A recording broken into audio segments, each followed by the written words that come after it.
മറ്റൊരു പുതിയ വീഡിയോയിലേക്ക് എല്ലാ കൂട്ടുകാർക്കും സ്വാഗതം. ഇന്ന് നമുക്ക് നല്ല വെള്ളരിക്കക്കറി ഉണ്ടാക്കാം. ചോറിന് ഒഴിച്ച് കൂട്ടാൻ പറ്റിയ നല്ലൊരു കറിയാണിത്. ഇത് തയ്യാറാക്കുന്നത് എങ്ങനെയെന്ന് നോക്കാം. ഇതിനു വേണ്ടി ഞാൻ ചെറിയൊരു വെള്ളരിക്കയാണ് എടുത്തത്.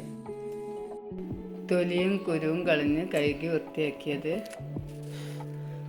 ഒരു തക്കാളി അരിഞ്ഞിട്ടെടുക്കുക. 4 പച്ചമുളക്,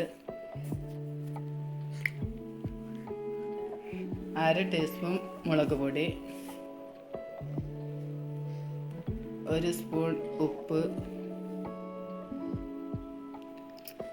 1 കപ്പ് വെള്ളം ഒഴിച്ചെടുക്കുക. മിക്സാക്കി അടുപ്പത്ത് വെച്ചിട്ടൊന്ന് വേവിച്ചെടുക്കുക. പിന്നെ ഇതിലേക്കുള്ള ഒരു അരപ്പ് തയ്യാറാക്കാം. അതിനാവശ്യമായത് 1/2 കപ്പ് തേങ്ങ,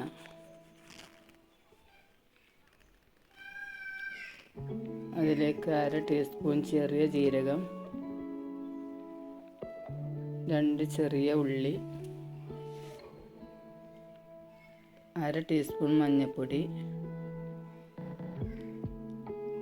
1/2 കപ്പ് തൈര്.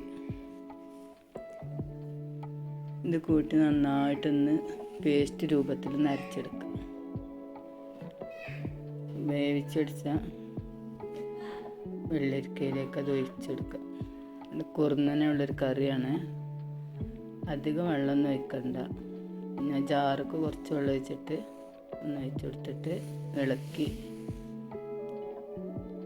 ഒരു ചെറിയൊരു തള വരുന്നത് വരെ ഒന്ന് ചൂടാക്കി എടുക്കുക. പാകത്തിന് ഉപ്പിട്ടെടുക്കുക.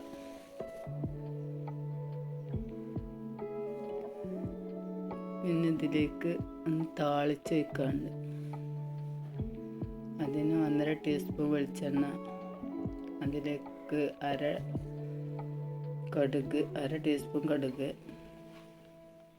1/2 ടീസ്പൂൺ ഉലുവ, കുറച്ച് കറിവേപ്പില, വറ്റൽമുളക് ഉണ്ടെങ്കിൽ ഇടാതെ എൻ്റെ അടുത്ത് ഇല്ലാത്തതുകൊണ്ട് ഞാൻ ഇട്ടിട്ടില്ല. ഒന്ന് അടച്ച് വെക്കാം. നല്ല അടിപൊളി കറിയാണ് കേട്ടോ. ഉണ്ടാക്കി നോക്കണേ.